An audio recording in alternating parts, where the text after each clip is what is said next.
I'm not perfect, God, neither are you. Tell these salty motherfuckers to tell the truth. Tell politicians to give up the rooms. Tell silent voters to stand up to the booth. God, it's me. Can you hear my plea? Feeling like I'm lost in this world, can't you see? Demons creeping in, trying to take control of me. But I'm just trying to find the light, trying to break free. I'm not perfect, God, neither are you. But why you keep forgetting me? What did I do? Trying to have a convo, but you starting to preach. Feeling like I'm on a leash. Can't find no peace, find no peace. Living in hell, can't you hear my plea? I'm suffocating, can't you see? Why you let these false prophets roam free? While the well-run suffer, can't you see? I'm not perfect, God, neither are you. Why you keep targeting me? What did I do? Trying to have a convo, but you starting to preach. Feel like I'm on a leash, can't find no peace. Hardest battles, strongest soldiers, greatest burden, broadest shoulders, pushing up just like these boulders. This conflict like it's water, so this mercy, take my chalice, seeking grace through all this malice. All of these salty motherfuckers could give out. Politics and senators, they all the same. Got me stuck in this endless game. But I won't give up, won't play the role. Gotta do what's best for my soul. I'm not perfect, God, neither are you. Tell these salty motherfuckers to tell the truth. Tell these politicians to give up the room. Tell silent voters to stand up to the booth. Living wild but truthfully free, God keep on watching over me. Take my pleas and keep the receipts. I just want all of humanity to be free. And clean the seas and stop the greed. I want to see clean skies and all innocence roam free. This obsession with Good morning, good morning, good morning, good morning, good morning, good morning, good morning, good morning, good morning. This morning, we're going to talk about freedom ain't free. Freedom ain't free. Justice, corruption, and the fight for our future. But before we get into all that, I'm gonna play Black People featuring Prince Riley, Mac Turner, and Mac Herb, and we'll be right back right after this. Yeah. Underground railroad, them stars lead the slaves at night. You're the king? And you never told us? Black people, we ain't just black people. Yeah. I bet they want us gone for good. They used to sell us for the goods, yeah. Cause we just black people, yeah. It's people sinning every day, it ain't just black people, yeah. We ain't just black people, yeah. I bet they want us gone for good. They used to sell us for the goods, yeah. Cause we just black people, yeah. It's people killing every day, it ain't just Northside baby engraved with a needle. Put us in graves, get away is illegal. I cannot bow to the face of an eagle. Home of the brave is a brave for my people. Drowning in 10,000 lakes full of evil. Black on black crime, no excuse to be lethal. They take a brother, they take brother me too. I lost a brother from crime in the streets too. I do not care to compare, it ain't equal. Black man arrested and he lost his life. Won't be the same if the skin color changed. White man that shot up the church still alive. Philando got shot in his girlfriend face. She never got to be called his wife. Police that shot him beat that case. He got to make it back home to his wife, yeah. What's worse than dying from something that was supposed to protect your life? How would my mama feel knowing I was the next to die?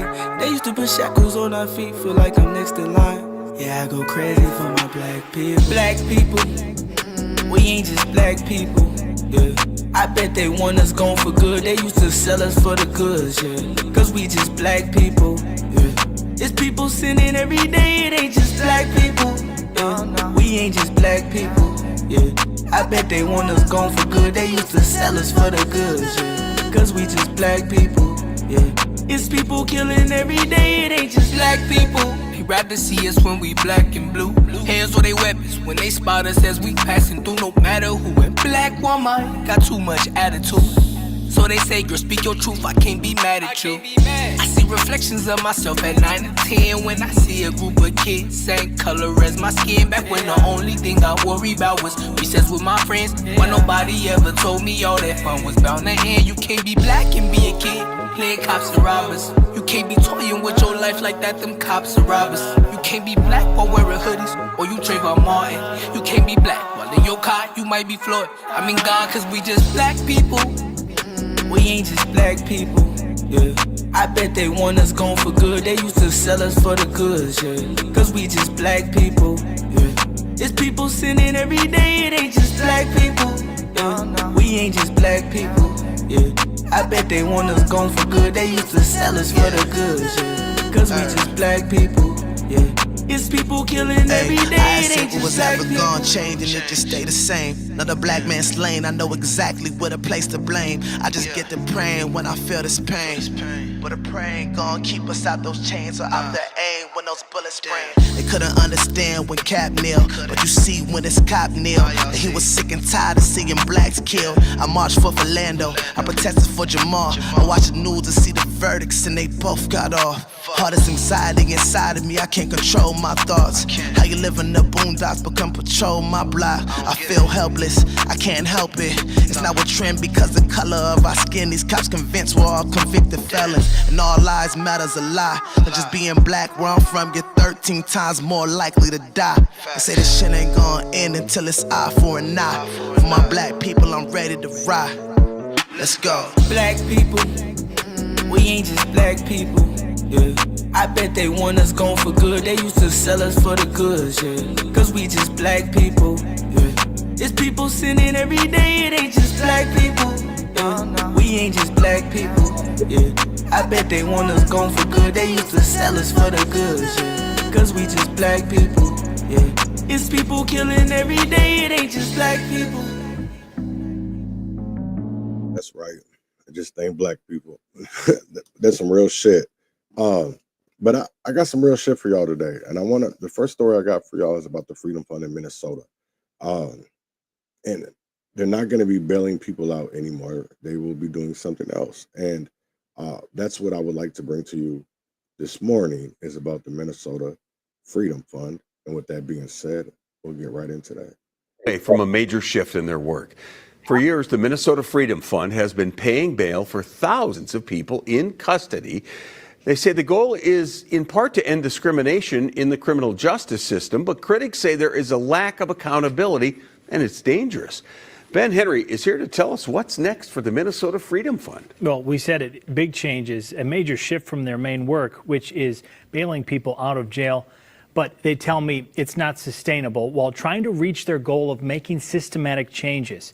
There's not many organizations like the Minnesota Freedom Fund, as their support spiked during the civil unrest. That support has slowed, and big changes are ahead. We don't take our decisions lightly because they impact the community. Eliza Darris's Minnesota Freedom Fund is making a significant decision, ending their core function, paying pretrial bails for people in custody. We just realized that we couldn't bail and bond our way out of this problem, that we needed to go deeper into the world of policy. We needed to grow and build power. The nonprofit started in 2016, surging in recognition and support in 2020. Following the civil unrest after the murder of George Floyd, Minnesota Freedom Fund received more than $40 million in funding from around the world. Then California Senator Kamala Harris asking supporters to donate. Years later, the post became part of a then-candidate Donald Trump attack ad. And since the surge in support, tax records show their funding dropped from more than $34.5 million in 2020 to $17.8 million in 2023. We would run out of resources at the pace that we're going long before we had the seismic shift and impact to policy. Darris says they've bailed out thousands of people in custody over the years, but their work has seen pushback. We've been trying to get some accountability. Years of efforts at the state capitol to end bail payments by nonprofits have been unsuccessful. I am supportive of them trying to work to do reasonable bail reform that is responsible and still provides for public safety, as opposed to enabling violent criminals to be released back out on the street to reoffend. The Freedom Fund committing to that work. Data transparency for us is going to be very, very important. We're also going to expand and deepen our Court Watch program, in which we are showing up and we're making sure that there is accountability within the courts. The Minnesota Freedom Fund says they've invested more than $33 million directly to paying for people's bail. They'll stop doing so June 1st. Kevin, there are no plans to dissolve the organization. We heard some of their plans. They plan on taking the next year to kind of figure out what they really want to focus on and get after it. Wow. So we're going to pay them a large amount of money. I don't understand that shit.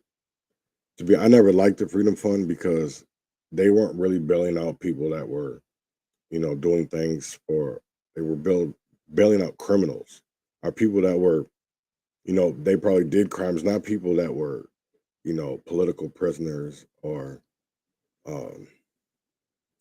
things like that. It was more of how you're trying to better the community, but, everybody's getting paid. Everybody's got money, and it's like, I don't understand it. I do not understand it. I don't know if you've heard of this, but in Minneapolis, a teacher was arrested in Minneapolis public schools. And this is the crazy thing, right?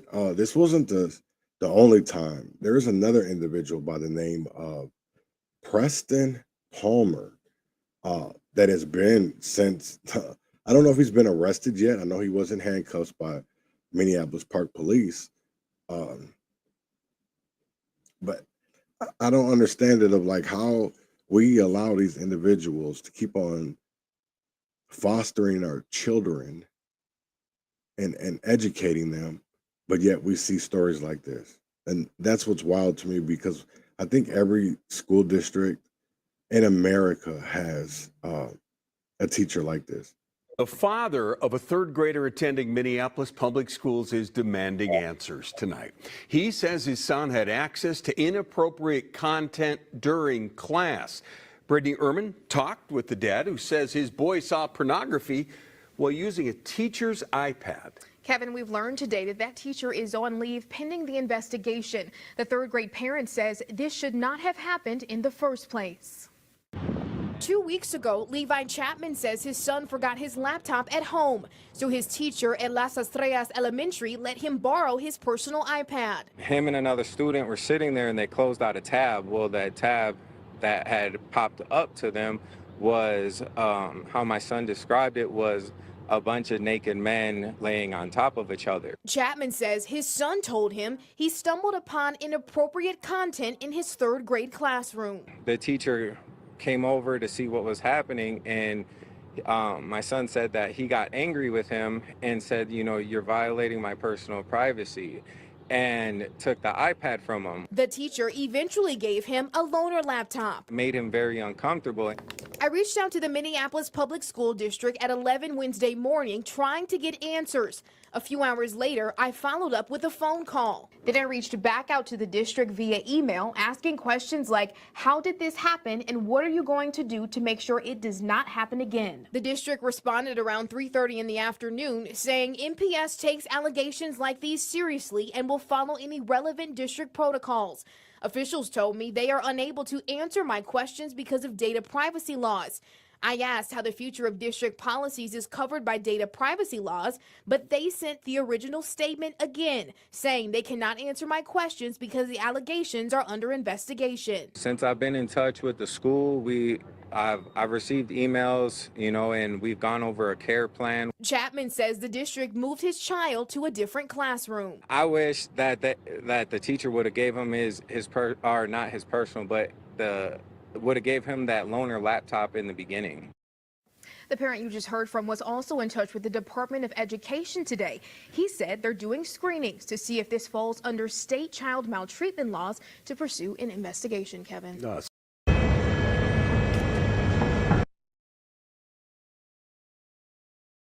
That's crazy as hell, because how many stories in America have we seen where school teachers or people that are supposed to be taking care of our children are actually out here doing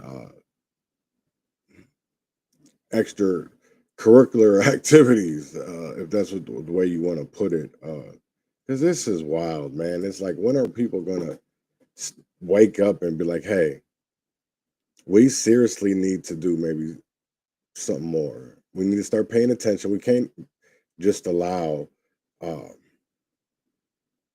this to keep on going on, because it is keep on going on, right? I will show you. This was in Minneapolis. This is what's fucking crazy, right?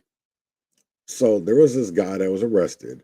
His name is Preston Palmer. He was a long-term third grade substitute teacher at Sullivan STEAM School. So he met with this guy that he's a predator catcher, but he caught this guy who's a teacher, and this is reasons, but goes on. So this is about a minute for a second. Elementary school teacher Preston Palmer. Hey, relax. This is elementary school teacher Preston Palmer. He admitted to having a flash drive right there by my paper of 4,000 images and videos of child pornography, and it's on his phone. He said he's been grooming kids for about 20 years, and oh my God, Minneapolis PD is arresting somebody. Holy shit. So, yeah, elementary school teacher down. You are a communist, right? Yeah, no, that's got to do with it. No, not you. Just him. Yeah, he is. He shouldn't be running this for a lot of reasons, but he said Trump is actively taking his rights away. Yeah. And you're a rapper, right? Yeah. Okay. I'm a rapper. White Palm. Make a rap about him getting arrested. I will. Do it right now. Oh. Preston. No more molesting. You're going to detention. That's a lesson. Yes, yes, yes. I fucking love it. That was good. Yes. All right.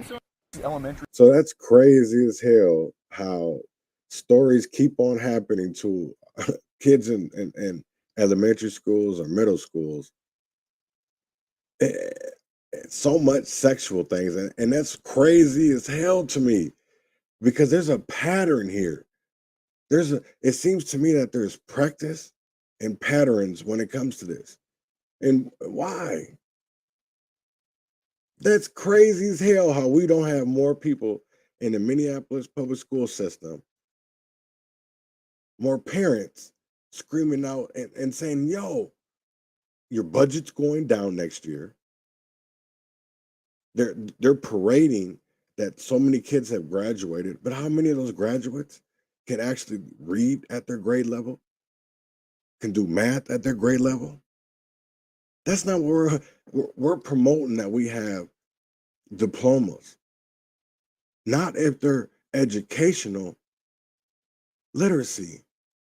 We're not gauging it, because I will tell you right now, we have too many parents that allow their kids not to do the MCA testings, and so many other testings to see where our kids are at, because we think that they're racist or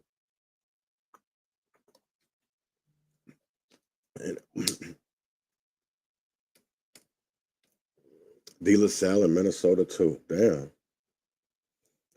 That's what's crazy. It's like people don't want to have these discussions because we've seen what goes on at Eric Mahmoud's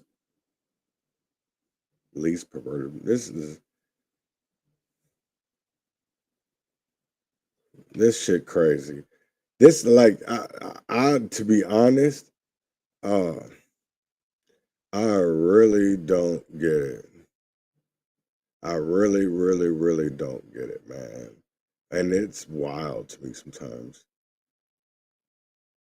Hey, okay, more charges coming. Oh, that's the dude. There's Preston. Yeah, he was arrested. 731 Minneapolis Park Police. Damn. Probable cause, pornographic work involving minors.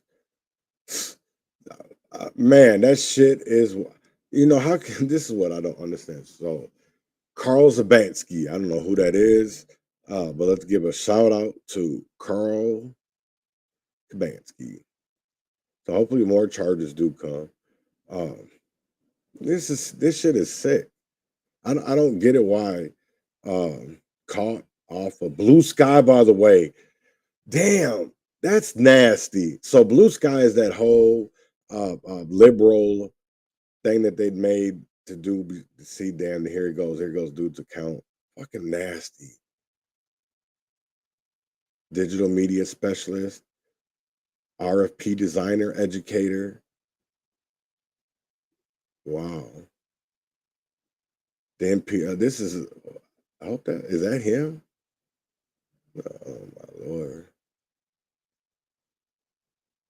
So he was a whole child molester and nobody was saying nothing. That's crazy as hell. How nobody was saying nothing. Nobody. That's wild. Oh yeah, I remember that. That's when them posts, they was getting them. It's gotta be a different story. No, goddamn, this is about activist Preston Casey Palmer of Minneapolis was arrested in a child sex sting. Citizen child predator hunter Alex Rosen alleges Palmer thought he was meeting a parent who was willing to let his child be sexually abused. This is fucking nasty. Wow. We got some sick ass people in this world, man. He was meeting a parent that was willing to allow the child to be sexually abused. I'm fucking done. What the fuck is wrong with Minneapolis? That's nasty. Palmer has a history of radical leftist social media posts seeking the abolishment of law enforcement, and I see why. He has expressed hatred for my journalism. He has also pressured in Minneapolis public schools to cut ties with police in order to protect children. Fucking nasty. Wow. That shit is just gross. And y'all want this, the crazy thing is, yeah, shut up, Chaz. Don't say too much. We're allowing these, wow. So here goes, this is the school. Here goes another video. Minneapolis. This is a school that Preston. So, all right, what's up, guys? So we're outside at Sullivan Steam School here in Minneapolis. This is a school that Preston Palmer, the freaking elementary school teacher we just caught with over 4,000 images of child pornography. This is where he currently works. We caught him at the park right down the street from the school. He wanted to meet a dad and a 13-year-old boy there and then go somewhere else and have sexual relations. He teaches third grade students here. There were, unfortunately, quite a few kids at the park where we caught Preston, including one of his students. And his student talked to us and said that he's always gotten a weird vibe from him. Shocker. And it's like they always give signs. And yeah, so Minneapolis Public Schools, you're put on notice. Right now, Mr. Preston is hauled off in the cop car. They're still determining whether charges are going to be pressed today or tomorrow or wait, or I don't know. But MPD and Minneapolis Public Schools, you guys need to charge this guy as soon as possible and make sure he stays in a fucking jail cell. Okay, we're going to be tagging them both in the comments. Let them know, Hennepin County, you're not going to get away with being soft on crime, not on our fucking watch. So, yeah, make sure we keep Mr. Palmer locked up for a very, very long time, if not forever. Wow. We got some real sickos in this country. And they're supposed to be teachers of education. That's what I don't understand. That's nasty. Preston Palmer. And that's what I don't understand. Then to be them people in there. Shut up, Chad. God, it's just fucking, oh, what the hell? They got Beetlejuice up there for. That's nasty. I just don't get it, man. I just don't get it. I just don't get it. Maybe I'm not meant to. I don't know. I wanted to talk about also what's in the news right now, and it really shouldn't be. Derek Chauvin. People think that he could potentially be pardoned. And I guess Mayor Frey, Brian O'Hara, have been told that Derek Chauvin will be getting released. So again, that's bringing up some people are mad about it. Some people are, I don't know, calling for a race riot, race war, whatever you want to call it. So I really wanted to get into it, and I wanted to play it somebody that I know that's going to try to milk this situation. So I wanted to put it on Al Sharpton, right? So he did a whole talked about it, right? And this is what he had to say. He brought on Keith Ellison, the Minnesota's Attorney General. Just 2 weeks away from the 5th anniversary of the murder of George Floyd. A half a decade later, some in MAGA world are trying to rewrite the history of that tragedy. calling on President Trump to pardon Derek Chauvin, the police officer convicted in Floyd's murder. Joining me now to talk about this and other topics is Minnesota Attorney General Keith Ellison, who led the prosecutions in that trial successfully. Thank you for being on the show today, Attorney General Ellison. And thank you, Reverend. Let me go right to it. A federal pardon wouldn't have any impact on Chauvin's 23-year sentence on state murder charges that you won. So why do you think voices on the right, like Ben Shapiro, are pushing for a federal pardon? I think they're pushing for it because they want to agitate and outrage people. But as you just pointed out, Rev, for those who may not know, I don't know if Trump's going to pardon Chauvin or not, but if he does, it doesn't change his prison sentence. He still owes Minnesota 22 and a half years, and he's going to do it either in Minnesota or somewhere, but he's not getting out. Why would they want to do this? I don't know. That's interesting because they might want to signal that they are pro-police officer. But the fact is that they're the ones who pardoned 1,500 people who attacked police officers and caused 140 officers to be injured on J6. So that is a strange thing. They might want to provoke people to go into the streets so that they can, I don't know, invoke the Insurrection Act or something like that. But in no case is it sensible and good for America. In fact, what we need is to really double down and improve police-community relations. As you know, Rev, we really have not reduced police-involved deadly incidents since George Floyd.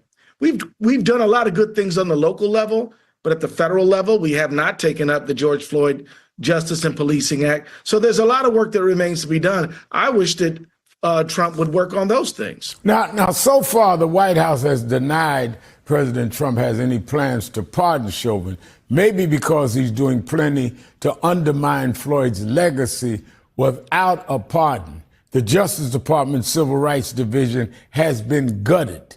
Black Lives Matter Plaza in Washington, D.C. has been painted over. Anti-discrimination measures throughout government are being dismantled. Do you think those efforts to reduce George Floyd's impact on America have succeeded? No, I don't. I think that the spirit of the moment that George Floyd was taken from us and the way he was and the inspiration that he provided burns bright in the hearts of all Americans who care about justice. And so I think that you're not going to ever stop the people who went out to peacefully protest, to raise their voices. You know, as you know, Rev, you are one of the leading lights among them. We're not going to stop pulling for justice, standing up for members of law enforcement who do the job right. We're going to continue to keep that battle going. And I'll tell you this, we in Minnesota have our own consent decree with the Minneapolis Police Department. So no matter what they do at the Justice Department with the federal consent decree, we still have a state one. So this is an important thing to keep in mind. Now, staying with that, I was disappointed last week to see that 3 of the former Memphis police police officers who participated in the beating of Tyree Nichols in 2023 were acquitted of all state charges by an out-of-town jury. Those officers still face federal convictions. Now, those sentences come down next month. But I and other civil rights community leaders are concerned about whether this Justice Department can be trusted. And the president has already pardoned some Washington, D.C. police officers convicted in connection with the unauthorized chase and murder of a black man in 2020. What do you expect to happen with this new Justice Department? They've changed the emphasis, saying that they're going against hate crimes against Christians and whites. And not focusing on things like policing, like basis of race and anti-Semitism and LGBTQ. What do you expect? Well, Rev, I always expect justice. I expect people to do the right thing and to live by the rule of law. I'm not naive. I do know that this particular Justice Department has taken a very bizarre turn away from justice, but I still expect it. And I urge people to lift up their voices and demand it. I think that if we have the power as an American people to shape what our government does, and there's no more time more important than now to insist that this Justice Department operate on the basis of justice. And that means police community relationships, justice and policing. It means that we must insist upon it. And as we approach the anniversary of George Floyd's death, this is a good time to raise up your voice, write letters to the editor, peacefully protest, and remember George Floyd. And remember all of the people who stood at that corner calling for his life, stood it there as he was calling for his mother and to breathe. Citizens who didn't know him came forward and insisted that justice be done. And they came back a year later to testify. And you know that because you were ministering to them when they were about to testify. And we're forever grateful for that. And a lot of things changed around that time. And I remind people, Donald Trump was the president then, and we mobilized and got a lot done on the state levels around the country. Let me go to this issue. Democratic state attorney general have mobilized against many of the Trump administration's actions. On Friday, 15 Democratic state AGs sued the administration over the president's national energy emergency declaration, citing the harm posed by his efforts to remove environmental regulations and fast-track approvals for fossil fuel projects, cutting review times from months to just a couple of weeks. You joined that lawsuit as Minnesota's Attorney General. Are you really going to miss this? We do this training once a year. There's 800,000 to 1 million people that'll join us, and it's an opportunity for you. What's at risk here? Well, what's at risk is our climate. I mean, if it's not wildfires in LA or storms in Florida or drought and lack of water in the Midwest, it's something. We see environmental catastrophe happening all the time. It's regular, it's expected. And yet this president is acting like it doesn't exist. It's incredibly irresponsible and bad. And may I add that the price for wind and solar keeps on dropping, is actually cheaper. And so it's a good value no matter what. So why the president would try to dismantle the electric vehicle infrastructure, why he would try to undermine the progress we've been making is, I can think, can only be explained by whoever his donors may be. He's trying to attract, fossil fuel interests to look after him. And that's what is going on. But again, the people of the United States can stand up. That First Amendment remains solid. And, I can tell you this, Rev, us 23 AGs are going to continue to sue Donald Trump every time he breaks the law. I don't wake up in the morning wanting to sue Donald Trump, but I'm willing to hold him accountable every single time that he is in violation of the law, whether it's attacking AmeriCorps, whether it's trying to attack birthright citizenship, or whether it's attacking federal spending. We're not going to let him get away with it. You can count on that. I think you're a piece of ass, piece of trash.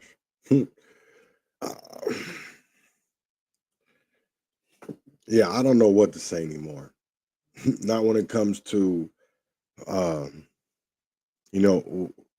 we as people start to believe so much and not knowing, the whole story or the whole facts. We know a narrative, so we get caught up into it. You know what I'm saying? The uprising of George Floyd, maybe it should have happened, but now it feels like it happened for what? Because nothing's really changed. We destroyed an area, but we never eradicated any cops. We made chants the thing. You know what I'm saying? But we didn't make change in our communities. They still have that pain. They still have that trauma. So what did we solve? We might have looted. We might have, made a bunch of fires and seen a lot of, play GTA and Call of Duty all at one night. You know what I'm saying? And GTA. I think I already said that. For what? Because nothing's changed. Nothing. And in my eyes, I believe it's gotten worse. It hasn't gotten better. It's gotten worse. And that's how I honestly feel, because I don't know how many posts I've seen of people saying like, hey. But yet those are people that make decisions. Those are people that vote, people that are allowed to make changes in our communities, and we say nothing. Because there was a chance to stop and make change, to make reform. And I feel like we lost that opportunity because we got so caught up in the fame and the clout and all the money, and not really thinking about what we got into this for. Because I think a lot of people got into it for get-rich schemes. Wasn't about, oh, we're going to make change in communities. I think that's what a lot of them had started for. But now, as you see that COVID injected a lot of money into our communities, we see that a lot of it was wasted fraudulently. So that's why we needed that fraud and waste oversight committee. And we still haven't seen any change because they're not going about it the right way. I want to bring you to something that happened some years ago. And I don't think really this is the 5-year anniversary is coming up, but they call it down here as the shot that changed everything. Now, I want you to watch this.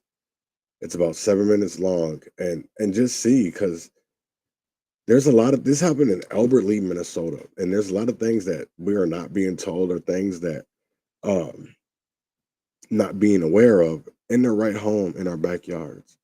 Well, this evening we embark on a new series here at ABC 6 that we are calling 6 Inside, where we go inside the story to bring you more than just the day's headlines. And tonight, my co-anchor Maisie Olson kicks things off as she walks us back through a first-hand account of a night in 2020 that rocked the town of Albert Lea. 5 years ago this November, then 21-year-old Devin Weiland barricaded himself inside his apartment building and used law enforcement and the community as target practice. Right now, he is spending 50 years in prison after a jury found him guilty of attempted murder and second-degree assault. Maisie has been sifting through more than 300 exhibits from Weiland's trial, including videos, pictures, and an interview with Weiland himself behind bars, never before seen by the general public until now. Maisie, so many people remember this night, and such a horrifying night for so many. Yeah, Robin, this night still haunts law enforcement to this day. Tonight, 6 takes you inside the active shooter situation from the men and women that worked to keep the Shady Oaks neighborhood safe. It's something that's never going to leave us. And the people that live in that building, that live in that neighborhood, and in the community as a whole, are never going to forget it. I could have sworn I heard a gunshot or a firecracker, and I'm not sure which one. In November of 2020, this 911 call changed everything when a sleepy Albert Lea neighborhood was awoken by gunfire in the night. Officers arrived at this apartment complex off 4th Avenue, but didn't realize the danger laying in wait. It's the call that you don't want to get. One of the officers, the initial officer that came in, one of the rounds came through his windshield or his side window and kind of came across his body armor, and he was injured. It hit him in the chest. Ambush, guys. Where is he at? Officer Cody Needham's life saved by his bulletproof vest, while bullets ricocheted off his fellow officers' squad cars. 306, 2400, start everybody. We knew we had an active shooter. We didn't know where the active shooter was, so that makes it even more difficult. From his 3rd-story window, 21-year-old Devin Weiland used the darkness as a blanket, firing shots at anything that moved below. They had a lot of things going on. We need to get back over here, right? Yeah, so we're probably gonna have to And the rain of bullets didn't end. One neighbor shot in the arm. I handed my phone off, so I have no way back. Okay, well, you're not going back in anyway, so you're fine. What kind of injury do you have? It's a gunshot. Okay. Who shot you? I don't know. And another man, just heading to work, shot through his car door. We were running around our house, closing all the blinds, making sure all of our windows were shut, because we didn't want him to be able to see us. And so we were hiding in our bedroom all morning.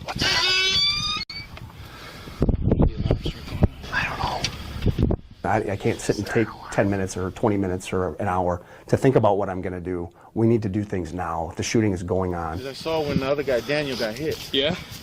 Came from a downward angle from, I want to say, the 3rd or 4th floor. Hours after the gunfire erupted, police determined the bullets were coming from above. So just like an active shooter, stop the shooting, stop the killing, stop the dying, stop the bleeding. Airborne drones scaled the building, searching for the shooter, as Weiland searched for his next target.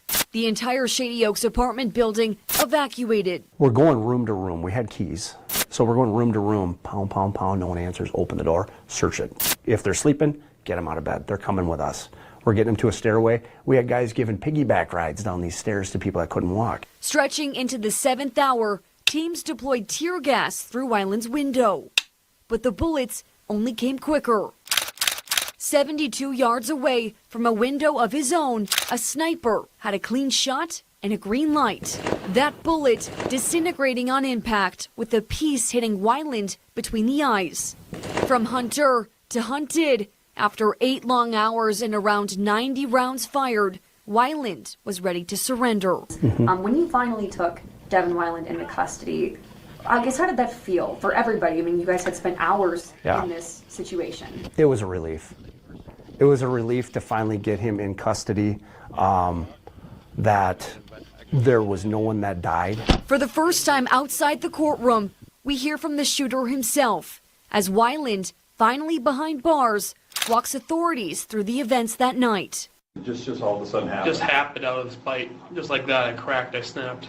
Just snapped. And why did you snap? I don't know. He says after a heavy night of drinking that led to a fight with a group of people, he armed himself inside his apartment, but one of his guns discharged. Then I said, you know, they would take my guns away. This is the last stand. This is, yeah, I didn't want it to come to that, but I just first started shooting a few rounds so the cops would try killing me. I didn't want to kill any cops. I never wanted to shoot anybody. Weiland claims he had no intention of luring police to his building. And yet, that initial 911 call came from Weiland himself. I've got my AR. I only have a pencil. I didn't get hit. And while law enforcement below feared for their lives, during the standoff, Weiland claims he fell asleep. I didn't know what the hell happened, and I remembered, and next thing you know, I'm looking down, I see an armored personnel carrier, armored car, and I was shooting smoke grenades or tear gas through both windows. It just destroyed. If that probably hadn't happened first, I would have probably just surrendered right then and there. If that's true, we'll never know.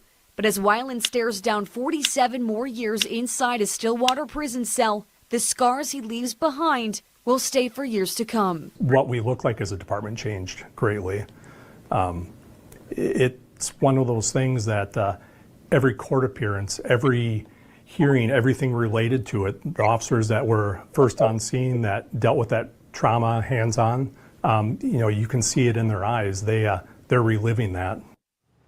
And Robin, despite that trial being wrapped up now, it still hangs over the trauma over the Albert Lea Police Department to this day. Many officers left the station entirely after that. And in the nearly 5 years since those bullets rang out in the dark, leaders at ALPD have made a lot of changes, from new equipment to training to how they deal with mental health issues. That's the focus in part 2 of this story. That is crazy as hell.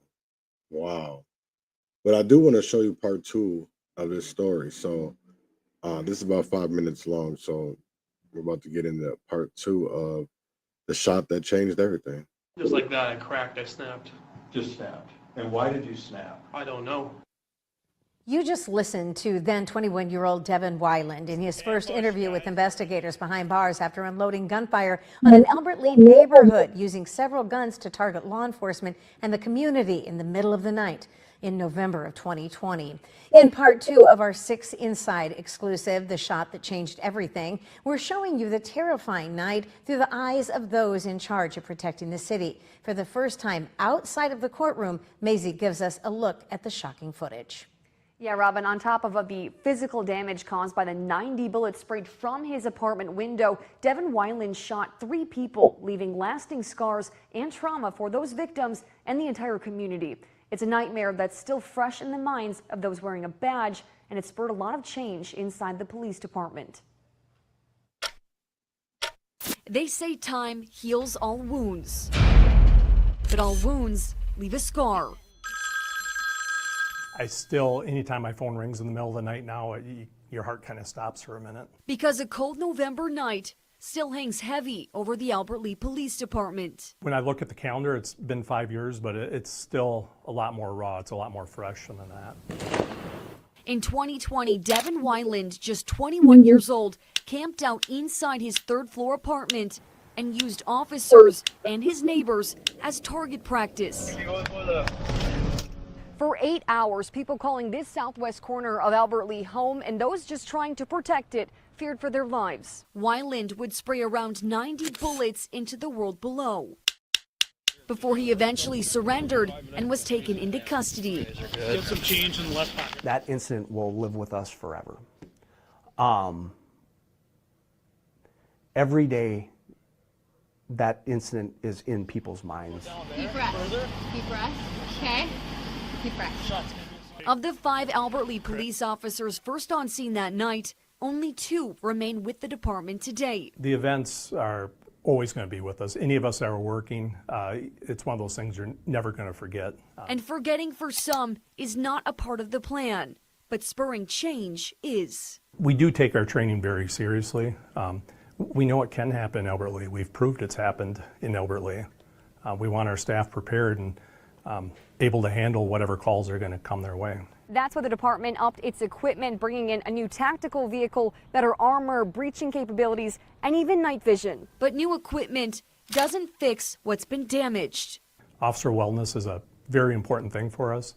We have several programs. We have a psychologist that meets with every officer annually, a checkup from the neck up type of program. But while officers try and heal, there's still a job to do. There isn't any community that's going to be safe from anything like this ever happening. And no matter how much time has passed, Shots fired, Central, we got shots fired. We're no closer to finding a solution to stop the violence before it starts.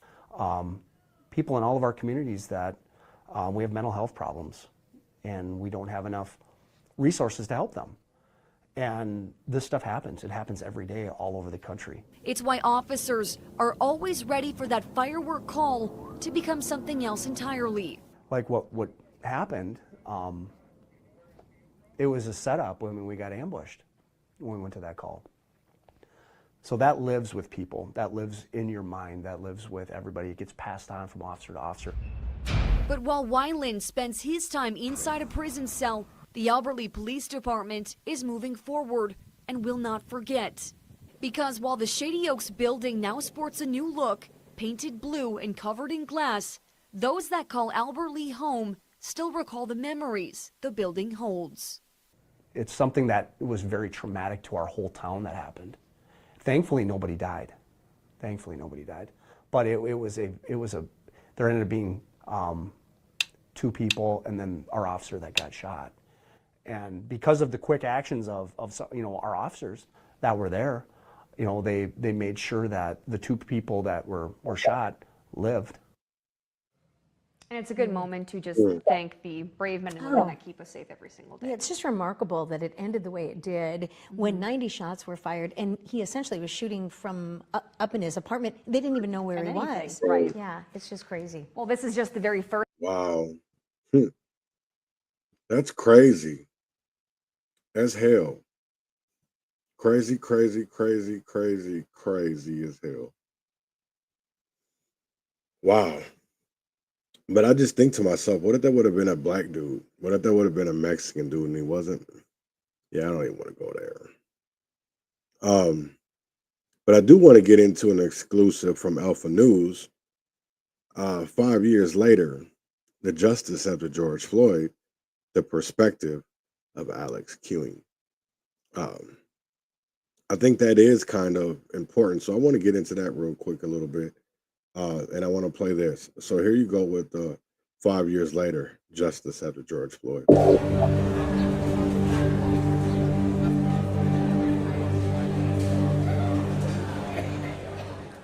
From the beginning, the arrest and heart attack of George Floyd was fraught with accusations and lies, much of it focused on race and racism in America, and an obsession about what we all saw in a viral Facebook video.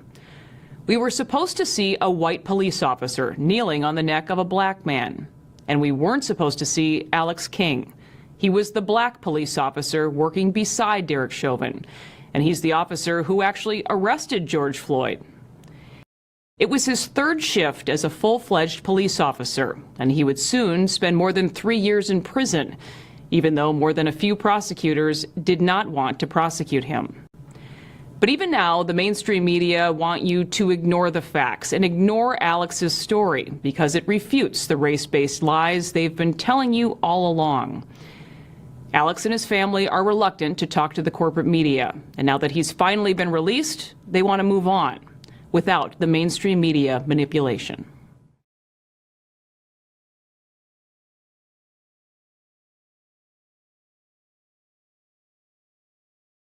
What is it that you want people to know about this case? What's been done is done, and I just hope that at the very least, people in the future can keep an open mind and not let instances like this happen.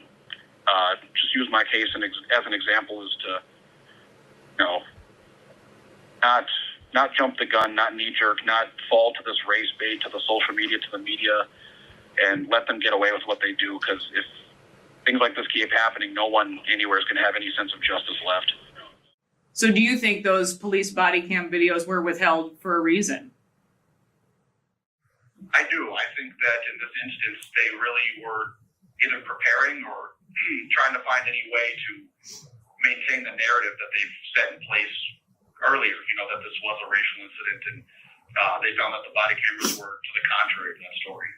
Well, and speaking of that narrative, everyone talks about Officer Derek Chauvin, who is white, being involved in this George Floyd incident for 8 or 9 minutes. But there's you, a black police officer who was with George Floyd for much longer, practically 18 minutes, for that entire amount of time from the moment he was handcuffed until you close the ambulance door. Why do you think that people have been allowed to think that for so long? That's a good question. Again, I think it just goes to the narrative. I remember that some of the first articles that were published and made privy had the headlines of 4 white officers, despite, like you said, the fact that I am black and that another colleague of mine, Cal, is Asian. So really half the attending officers were in the minority. And I think that was something that they just didn't want to admit, specifically my race, because it goes very counterintuitive to the way the narrative goes. I think we've seen that even with some recent events in other states where you've had black officers initiating some sort of use of force on black criminals, and it doesn't get near the attention or backlash from the public as when it's a white versus black issue. Alex, why did you plead guilty? Well, the long story short of that one is that, we kind of lost momentum after losing the federal trial. And the long story of it is that I went back to Hennepin County, in October for that state trial. And at the time, I was fully prepared to go to trial. And my family, after kind of telling them the options we had up ahead after my attorney talked with Matthew Frank at the time, gave me kind of 2 options, essentially kind of proceed with trial, something similar to what Tao had recently just gone through, or to plead guilty. And after talking with my family and my loved ones, they kind of convinced me that, it's better now just to be done with it. There's, state's not going to be any better. Things aren't improving. We had the chance for someone with the power to do so to do the right thing and either look at this differently or change the charges or drop them altogether, and it hasn't happened. So, to risk having more time on my sentence was just not something they wanted. And they had put up with all my selfishness and my desire to kind of just fight this and, you know, hope the system prevailed in the long run here, because I had faith that maybe on appeal we would see some changes. But after speaking with my family and hearing them for the first time kind of voice their opinions on what they think I should do after letting me be selfish this whole time, that was kind of the nail in the coffin for my decision. And that's when I kind of decided that they were right, and it probably was the best course of action to just take the loss, because, you know, we had our chance and nothing's changed so far. It probably won't change in the future. One of the things that I had said prior was the fact that, you know, I was worried that he was going to be changed in some way.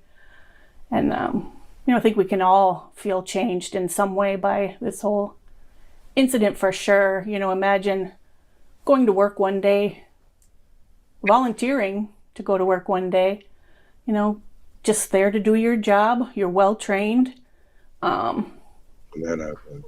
Things go sideways. And a viral cell phone video was made, and then, goodness sakes, you have a well-scripted narrative put out about the incident, and your whole life changes. The mob, the media, decide what's going to happen to you before you even wake up the next day. And the mob decided that he needed to go away. How early on were you aware that something, you know, more, you know, perhaps was going on here? I mean, I was already skeptical just from the beginning, because Black Lives Matter had already established themselves that they don't care about facts. They're just always trying to push their own political narrative and agenda, which is rooted in Marxism, race consciousness. And so I already, when they picked it up, I was like, there's something that just doesn't seem right. But I will say that because of the cell phone camera footage, I was swept up of like, oh, this doesn't look good. But in the pit of my stomach, I just knew that there had to be more. So I always just employed this rule. Let's just wait for some evidence to come out before we start pulling out the pitchforks. Did we ever see that evidence? Not until the trial. And then even then, as we come to find out, yeah, we didn't even see a majority of the good evidence that would have been exculpatory, at least in my opinion, of being able to prove that Officer Derek Chauvin, or former Officer Derek Chauvin, was not guilty at all of the charges that he was found guilty of. What do you think of Black Lives Matter? Yeah, I think they're an awful organization. I think that they truly fundamentally want to change this nation. Like, that was their goal, right? To really incite a Marxist revolution. That's what they wanted to have happen. And they were able to gain so much traction because of incidents such as George Floyd, and incidents going back even further, Michael Brown, and even Trayvon Martin. There was kind of those initial echoes and waves. But they will take any situation that can inflame racial tensions, and they will blow it up to the highest degree. Wow.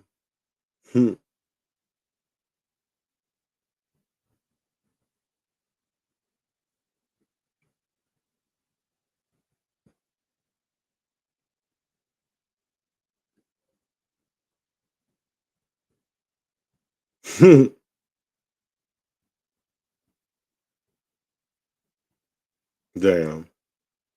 Bishop Howell. I can't stand that motherfucker either. Spike Moss. God damn. See, that's what I don't understand, man. It's like they all had something to do with it. I don't even know who she is. Raisha. And then they start putting all these other narratives into it, right? Talking about how many black men or women are killed that are unarmed by police officers, and then creating this racial tension. And then even going back all the way to like 1619 Project, and talking about how law enforcement in this country was established with the lie of slave catchers. Like, all of this narrative is meant to build a race consciousness so they can fundamentally change our entire justice system. They want to abolish police. They want to abolish prisons. They do not believe that the current structure that exists should stand.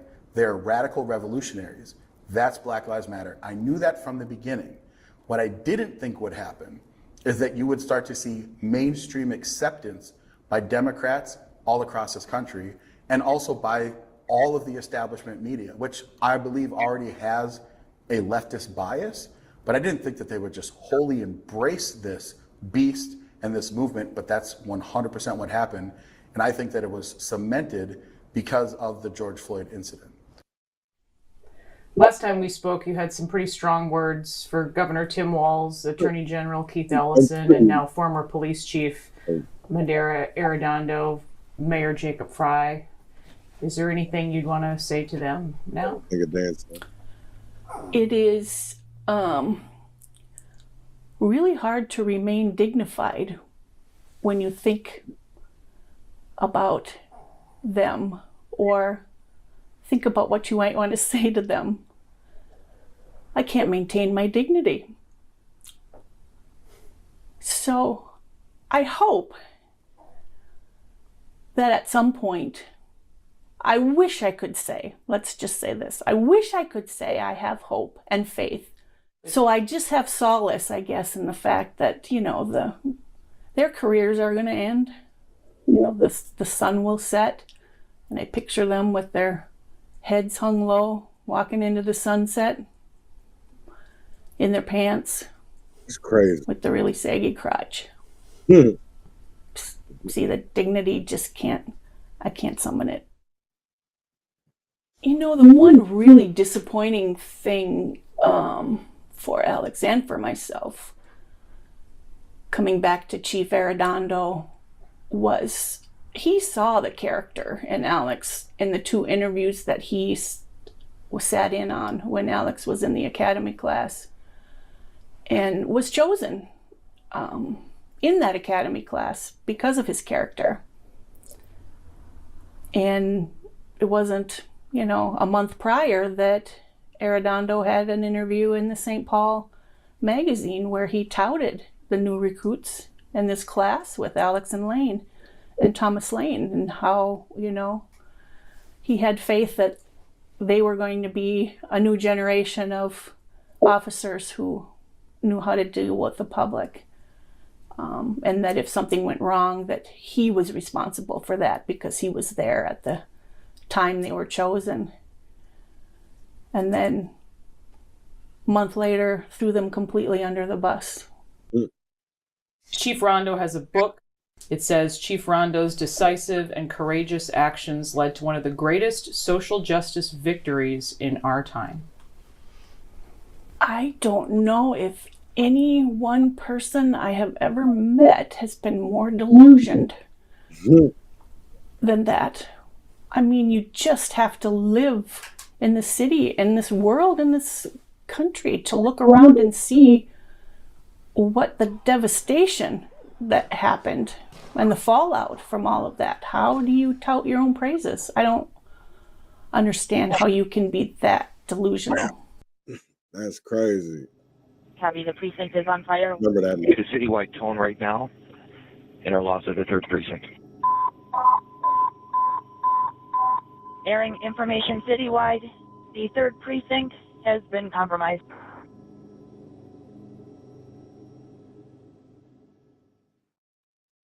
I don't know.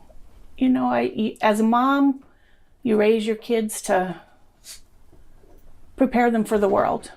And the world as I knew it. And that world is no longer the same. And so I feel like I've not prepared them enough. If I wanted, you know, I think with Alex and with the boys, it's like if you make a mistake, you know, if something happens, you own it. But never did I feel like I had to say, well, someday you're going to have to accept a really harsh consequence that will take your life and your liberty and change it completely. And you're going to have to accept that consequences, even though you didn't do anything wrong. And when you also have all of these people in power who you trust them to tell the truth, tell you that's what happened. That's what they said. Yeah. They still say it. They still say it, and they said it immediately without any evidence, no speaking to any of the officers, no body cam, no justification for it at all. It was just a knee-jerk reaction.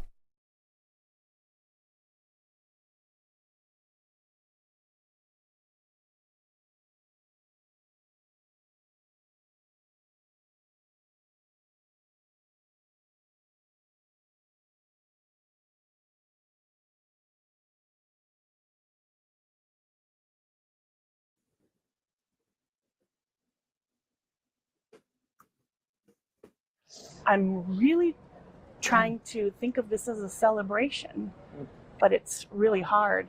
I mean, the whole thing, and don't get me wrong, you know, the boys and I are so happy to have him home, his brothers. But the whole thing is just a tragedy. You know, Mr. Floyd is dead. Mr. Chauvin and Mr. Tao are still in prison. He's coming back to a city that still has this huge boil of deceit covering it, which you've started to lance and let some of those infectious lies out. But until all of that is exposed and acknowledged, there's just no healing happening. So you wonder how he feels coming back to a city that's still sick in a way. And, you know, at one point I know I said that I was worried that prison would change him. And it's made him stronger.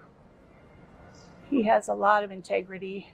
I admire him so much, and I think the only way he really got through all this was through all the support that's been mustered, the prayers, the thoughts, the cards, the letters that he shared with me, you know, the articles that I was able to share comments on with him. So, you know, he's come out, and he's going to be looking for a purpose, a new purpose in life, you know, and it's me who's been changed. And my purpose as a mother I feel like has been taken away from me because I feel like I've failed. You know, you prepare your children for a world where they can survive and know what's coming. And when something like this hits you, I couldn't prepare him for the betrayal that he had. And so what's my purpose going to be now? You know, I think with the help of family, I'm going to find a new purpose, but it's really been hard. Alex. Oh my gosh. Hi, sweetheart. You look good. And it's been almost 5 years of a young man's life who he needs to totally rebuild. We don't know what that's going to look like yet, but we have faith and hope. Wow.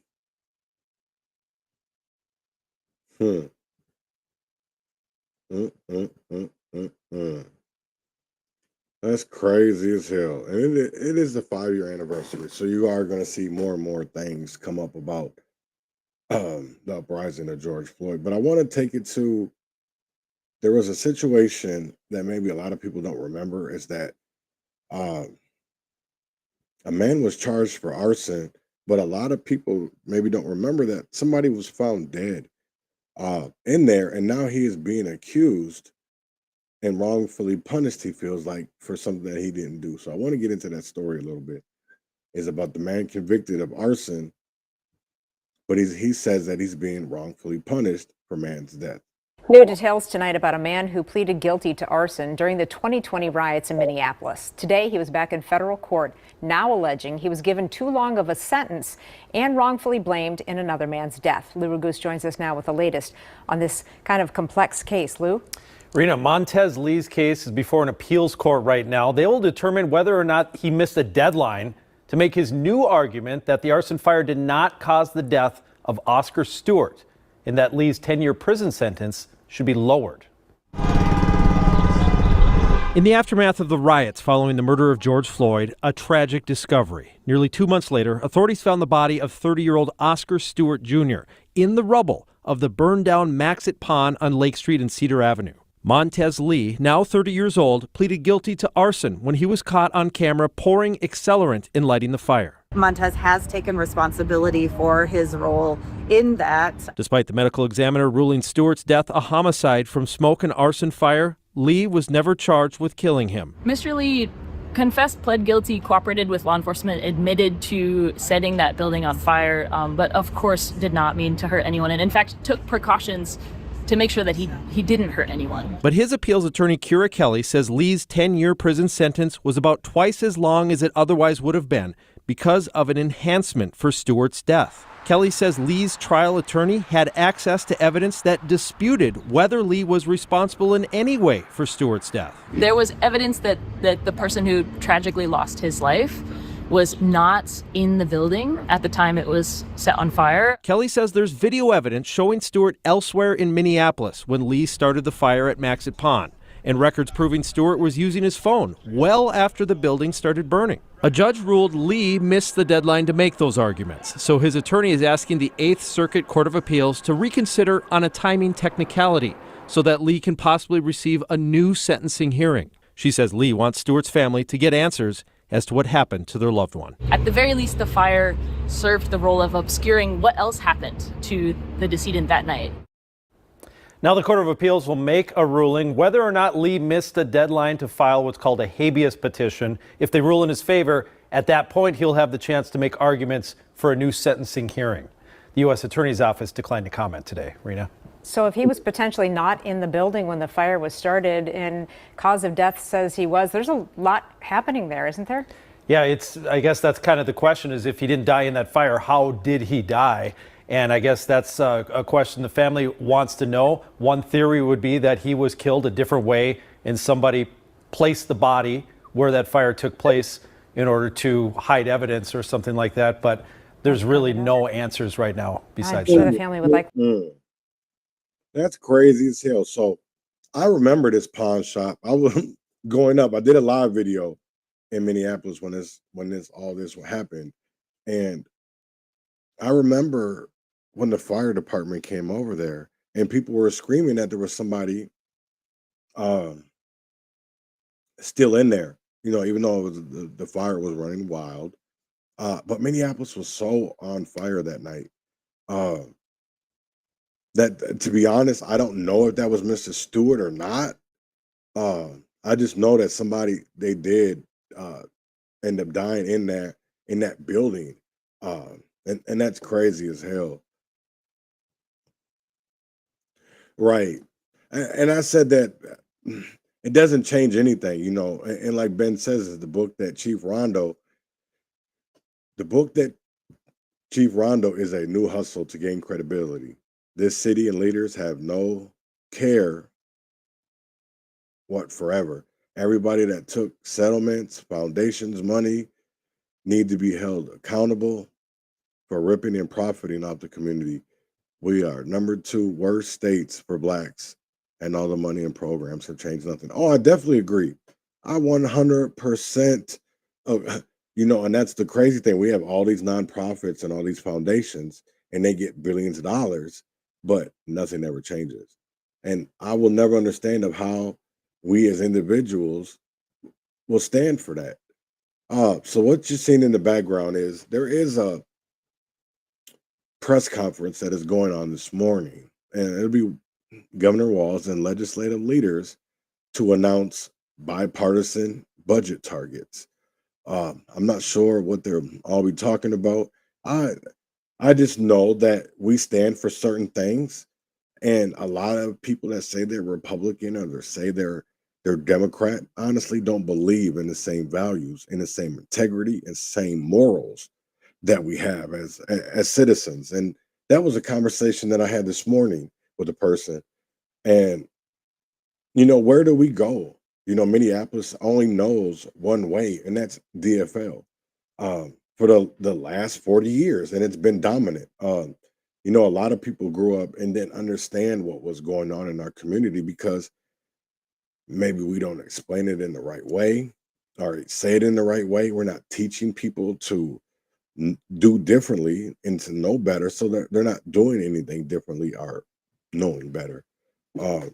And that is what we're seeing. We're seeing people that are pastors of churches, but also have screwed over the people, have screwed over their constituents, have lied in God's name in vain. You know what I'm saying? So it's, when are we as individuals going to get up and say something and be like, enough is enough? It's time that we as people stand up and do something differently. That we do so. Oh, here they come. Here they come.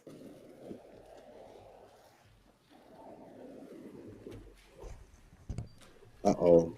Good morning, everyone. Money ain't there. We're here today, That's weird. leaders in the legislature and from myself and representatives of the governor's office, to announce that the budget targets, the first big gates that need to go by, a universal budget agreement that has been made. A lot of work over the course of this legislative session, but especially over the last several weeks. And I know you're just starting to get the numbers, and you'll be interested, and we'll share all we can on some of that. But I would just like to note the substance of this agreement is obviously critically important, but I think in the political age we're in, the process itself matters. A few weeks ago, at a State of the State address, no secret, I was fairly critical to the administration of President Trump and the dysfunction of D.C., but I was very careful to talk about, and the line I used was that Minnesota could write our own story. This group of leaders and their members took that challenge and came to this room with passion for their issues, ideological differences, no doubt about that, but with a respect for the democratic process and a respect for one another. Heated arguments, but done trying to understand where both sides are coming from. And I'm pleased to say that we came up with a budget that is fiscally responsible, puts Minnesota on a continued path to fiscal responsibility, making cuts where they were needed, but investing in our people in a way that we all believe, making Minnesota the best place for a family and a child to grow up in. No one got everything they wanted. There were very difficult conversations about issues that were very dear to each of these caucuses. But at the end of the day, we were able to come up to this agreement. The work will be done now by the chairs, folks who were in the room making this happen, to start putting the touches around this to put us on a path. I'm incredibly pleased that in the first biennium, we obviously, to our constitutional responsibility, balanced that budget and leave about $2 billion on the bottom line. But the good news is, in that second biennium of the projected deficit, nearly 90% of that has been erased. And I would argue, most importantly, from the position that I have been making, and I think we came to an agreement on, is that structural imbalance on the out years in certain areas that were driving cost unsustainably. We've reduced that projected structural imbalance by 45% in this first year, meaning we don't have to face the crisis at once without undermining all of those programs. So I am incredibly proud to have worked with this group of people. The care and dignity, the passion, and an understanding of these legislative leaders that are here trying to get, in this case, we have 201 legislators separated by a single vote. I don't know for certain on this, but I'm pretty sure, unless there was a tie somewhere else, this has never happened in American history where you had a divided legislature, so closely divided, at a time when we see chaos and dysfunction at the federal level, uncertainty of what's coming down, all of those things. And in a budget situation where we had some structural issues that needed to be dealt with, this group of leaders standing up here and the support they had from their chairs was able to surmount that, put together a budget, get here today where we could all sign our names on it, and a pledge to work together over the next few days to bring this thing home. So truly grateful for the work. Grateful that Minnesota sends legislators here that understand that we may have differences, but we have not succumbed to the idea that that we let dysfunction rule, and that democracy and compromise are still seen as virtues instead of vices. With that, I will turn it over to Senate Leader Erin Murphy. Good morning. I'm Erin Murphy. I am the proud majority leader in the Minnesota Senate. We learn as children the skill and the value of compromise. And Minnesotans expect and understand that in American government and here in Minnesota, it is our job to reach a compromise with our colleagues despite our differences. And this budget represents that value. At a time when things seem so uncertain in America, we believe it is important that we put together a budget that balances into the future so that Minnesotans can count on us and the work that we do for the people of Minnesota, and we eliminate a little bit of the stress of the chaos that is coming their way in their daily lives. This budget framework invests in shared goals like education, health care, and family budgets. It prioritizes children and workers and working families across the state of Minnesota. This was not an easy budget to balance. Sometimes things that are very hard are also good, and I'm proud of the work that I have done with my colleagues here and Leader Johnson, who is not with us this morning but was in the room with us every step along the way. It is our job, and the Senate came to this debate fighting for structural balance, to reduce the deficit in the out years, and to make sure that with the tools that we have, we are investing in the people of Minnesota. This budget and the compromise represents that. It is hard and good, and I am proud of our work. Thank you, and I will turn it next to Speaker Demuth. Good morning. It's good to be with you. I am Speaker Lisa Demuth, and with the very unusual start that we had in the Minnesota House of Representatives, it is good to be with you at this point, standing as leaders along with the governor to explain to you where we have reached targets and a direction to continue the state moving forward is a very important piece in Minnesota history. I do want to thank the governor. As Senator Murphy mentioned, the governor invited Senate Minority Leader Mark Johnson to be in the room at all steps of the process, knowing that we are a legislature with 101 Democrats, 100 Republicans, but equally tied in the state of Minnesota. I believe a number of people didn't think we could get this work done, and we have proven to this point that we can get this work done. The global targets that we have come up with today demonstrate that in this division in the legislature, so closely divided, that we have agreed to do what is best for Minnesotans, and actually making some hard decisions, but doing overall what is best. We do have a lot of work left to do, but we are leaving that to our chairs, our conference committees, and the full body to make those determinations. I'm happy to tell you that with the global targets, we are seeing the largest spending cut in state history, nearly $5 billion from biennium to biennium, and that is progress. There is movement, considerable movement looking at that structural imbalance going forward and reducing where that is at. We also know that we have made great strides in protecting the funding for non-public education. We are protecting our schools. We are protecting our students so they can learn in the best way forward. I am very proud of the work that we have done so far. Minnesotans will be able to afford their lives here. Businesses will be able to thrive and survive. And I know you're going to have many more questions and you'll hear much more, but thank you. It's an honor to be with you this morning. Thank you, Speaker. Well, good morning. You've seen this movie before and you know how it ends. Minnesota has divided government yet again, and we have a budget agreement. The timeline here is very similar to the one in 2019.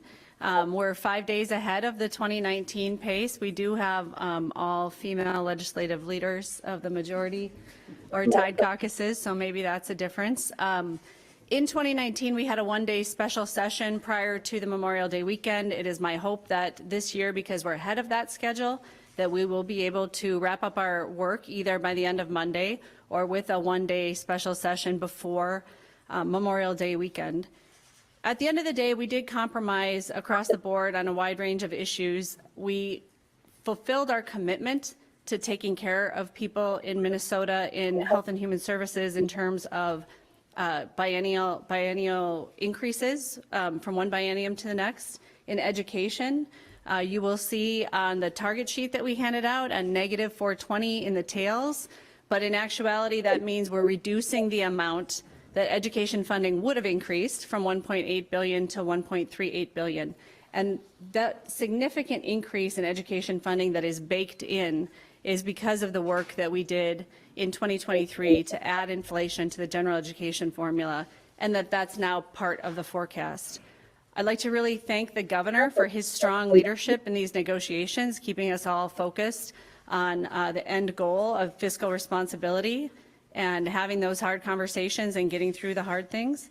I also think that it's worth noting there were 4 MVPs in the room. There were about 20 people negotiating this budget, but the 4 MVPs that often don't get mentioned would be the governor's chief of staff, Chris Schmitter, State Budget Director Anna Mingy, and the gentleman who had the no shenanigans handshake in February, Representative Zach Stevenson, Representative Paul Torkelson, because it was their no shenanigans teamwork that I think helped the House to be a united body for the most part in these negotiations. Certainly, as Democrats, we were allied with our Democratic colleagues on a lot of the harder issues in the negotiation, but Team House has worked through our difficulties, and I think the fact that we're 5 days ahead of 2019 means that we have learned to work together in this very difficult, tied environment. So, thank you.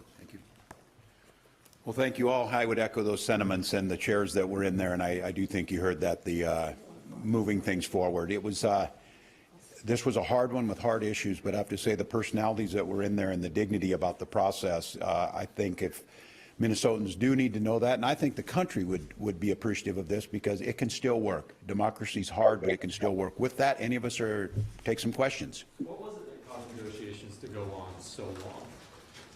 Democracy, divided government, challenging issues. Policy issues? Was it just the sheer? Well, I would let them know. I think historically, this, as they said, is actually faster than it's been. This is pretty typical in a deliberative body. One person doesn't get to decide. So I think the pace was good. I think we set our expectations about we would go in there and get it. It doesn't work that way. Conversations that may look on paper that they were going to take a half hour took 10, 12 hours because people are so passionate about it. So I think this is pretty typical of a representative democracy and a deliberative democracy. And again, you heard all of these leaders say we are as evenly divided as any state in the history of our country has been, and here we stand with a deal. Where do you stand on some of those big issues that have been talked about for weeks? Immigrant health care, non-public school aid, those types of things, hourly school worker. Did you agree on all those things? Yeah. Well, I don't agree on it, but I agree with the compromise on it, and I agree with the passion that's shown on the other side. I made it clear, especially I think on the health care issue, I think both economically, folks get that health care anywhere. Our hospitals tell us that. Archbishop came down from up in the cathedral to make the case on the moral side of that, but we also understand that there's a fiscal part to it. So this idea I talk about, and all of us said this, that budgets are fiscal documents and they're moral documents. And I think at the end of the day, to get a deal done, we all compromised on that. It's not about punishing people in that case. I'll let somebody folks say.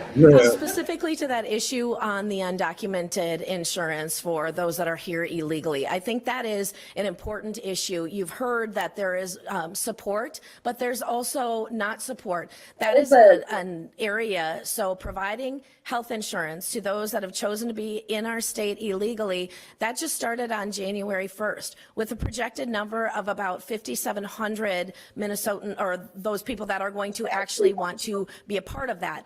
By April 24th, it had exploded. Instead of just the 5,700, it had exploded to over 20,000 people that had joined that free health care. And that was something we looked at fiscally that could not go on. The compromise that we came to is that will need to come to an end, but we also recognize the importance of allowing that care for children that are here. That is part of the compromise that was raised. So adults on Minnesota Care, as undocumented, that will come to an end. Children that are undocumented, that are on Minnesota Care, that will be allowed to continue. It's not a measure of being uncaring. It's a fiscal issue, and there are still opportunities. Those Minnesotans that are here, those that are here illegally, they can still join the private market. So it's not that healthcare is being denied in any way. But that was one of the big conversations. There's a lot of thoughts that go into that from both sides of the issue. We had to make hard decisions in that room, and when we looked at numbers and we looked going forward, this was a compromise that we were all able to come to. Any negotiation, no one walks out completely happy. Speaker Emerita Hortman and I recognized that as we got the House started multiple times in the beginning of session. No one walked out completely happy about things, but yet we have to be able to work together. That specifically on that issue is how we handled it. Unemployment insurance for hourly workers. Unemployment insurance for hourly workers. We're talking about our hourly workers in school. That was a very big sticking point that we looked forward to.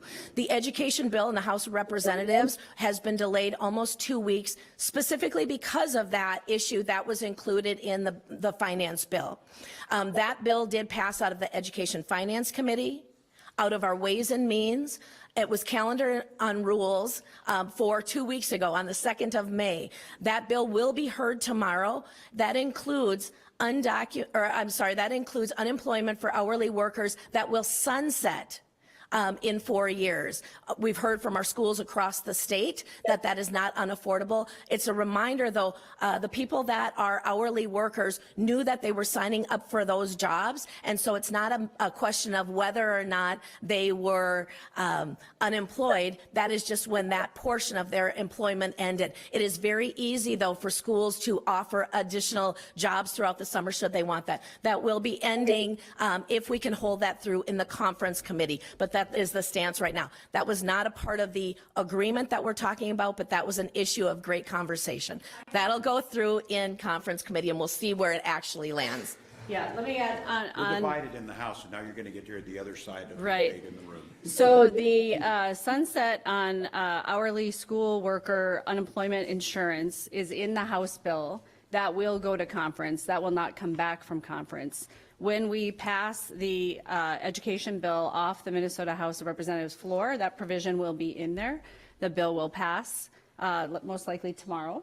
And then we will also pass a bill that fully funds unemployment insurance for school hourly workers in the first biennium. And that will be a bill that will pass right following the E12 bill. I'd also like to just comment briefly on health care for undocumented Minnesotans.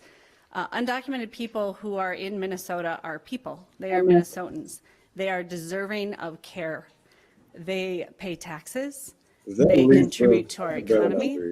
And this health coverage that they have received has provided life-saving cancer treatment, life-saving diabetes care. And so this budget agreement will end that health care for those individuals as of December 31st, 2025. We go into that eyes wide open that this will change people's lives, in some cases substantially for the worse. But it is a compromise, and under the compromise, we will be funding state government in the state of Minnesota. State government is finite, and we make these choices. But to preserve the functioning of state government, to preserve health care for everyone else being delivered when it should be delivered and how it should be delivered, we did make this compromise with the Republicans. Speaker, could you step forward earlier, Speaker Emerita Hortman? Oh, do you want to talk about that first? Do you mind? Yeah, that's fine. I really appreciate it. I know you've got lots of questions. First of all, I am sorry that Mark Johnson isn't here with us this morning, and it was through our Wednesday morning walks that we decided together that he would join the room. So he was there because I wanted him there. We invited him, and we will continue to do our work together. But that's something we started early this session in power sharing. Just want to be really clear about that. Speaker Hortman was really eloquent on the issue of the care for Minnesotans who are undocumented. They are people who live and work in our communities across the state. They are taxpayers, and they will continue to need care. And care providers like myself and others will provide that care. It just won't be reimbursed. So when we think about this as a fiscal issue, this is pulling a thread from an already very tenuous healthcare system, especially in rural facilities. But more importantly, and this is a compromise and we have agreed to it, but I have spent most of I'll talk about this more tomorrow. We'll talk about the budget targets and all that. That's crazy. Wow. Yeah, I really want to go through this. But I want to get up out of here. And we talked about a lot today, Derek Chauvin and the rights redemption narrative. Porn in the classroom. We've seen Preston Palmer, and not only Preston, but we also saw another teacher from Minneapolis Public Schools. We talked about the Minnesota Freedom Fund shifting focus away from paying pretrial bail bonds for suspects. But they weren't really doing that anymore anyways. They were doing it more for undocumented Minnesotans, whatever they want to call it. I just want people to be aware. Things are going to happen. Not always saying we're going to be right, not always saying I'm going to be wrong, but that there is going to be things going on. And just protect yours, protect your community, your streets. And with that being said, I want everybody to have a great Thursday and win or fail, freedom or jail, heaven or hell, wish me well. And here is Belly Gang Cushington. Sorry, mama. Performance says, yo, Belly Gang Kush in the building performance. Sorry, mama. I'm going to step out. He going to step in. All right, let's go. Hey, look, this is a letter to the lady who had me, right? I don't call her my mama, though. You know what I'm saying? She ain't raised me up now. I want to hear this shit, you know what I'm saying? You'll turn it up a little bit.